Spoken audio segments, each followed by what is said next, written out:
Mom cuts daughter's hair after dad got it braided without her permission. The snips could be heard loud and clear, even from down the sidewalk, so it must have been echoing in the little girl's ears. The neat braids fell on the ground and the plastic beads bounced and rolled everywhere.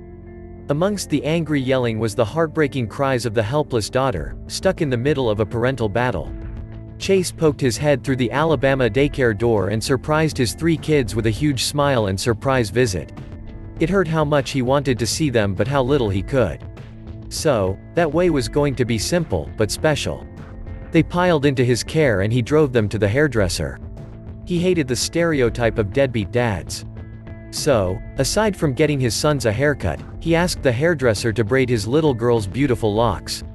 This time, the long twists ended in adorable white beads. The giggles were a clear sign, she loved it. He was about to find out, however, that the mom did not.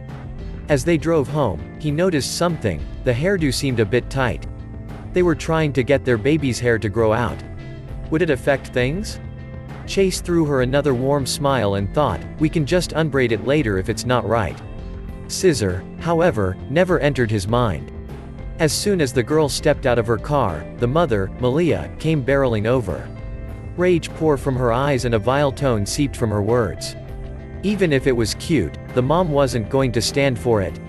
She screamed, I didn't give no permission. The basic reason for the lash out. The mom hated that another woman did her girl's hair and the father didn't ask if it was okay. Chase did his best to control his anger, but her nasty words were already falling on little ears. The kids looked to both parents, confused about what was happening. What happened next, he couldn't believe it. Malia stomped into the house and came out with a pair of scissors. She roughly grabbed a fistful of braids and started chopping them off. Beads fell and bounced on the ground. The tears that fell from the tiny girl's eyes now streamed in full. The pain and fear on her face were clear. Chase tried to step in, but the woman was in a rage and had something sharp. He told her to stop, but it only made her reaction more volcanic. Braid after braid got snipped until there wasn't anything left but ragged leftovers sticking out of the girl's head. Malia then threw the scissors at Chase. There the fractured family stood. The ex-wife screaming, his kids crying their eyes out, and him helpless to do anything but film the scene. He had plans to get full custody and, hopefully, this would help. As the mom dragged the kids away, the only way he could step in was to go home and post the video. Reactions started to pour in, including from mom. His side was simple. He wanted to do something nice for his kids. However, the mom's side started to unravel in a toxic, fuming war on the father.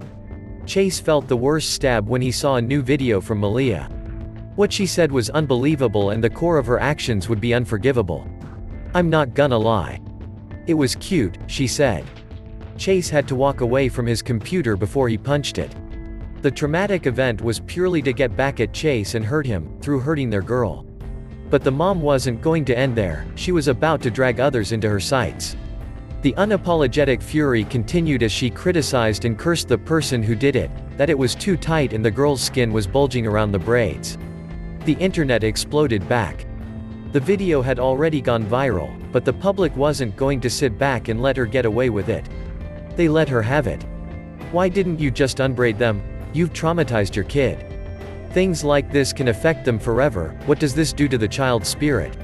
That is abuse. I will pay for your lawyer, man.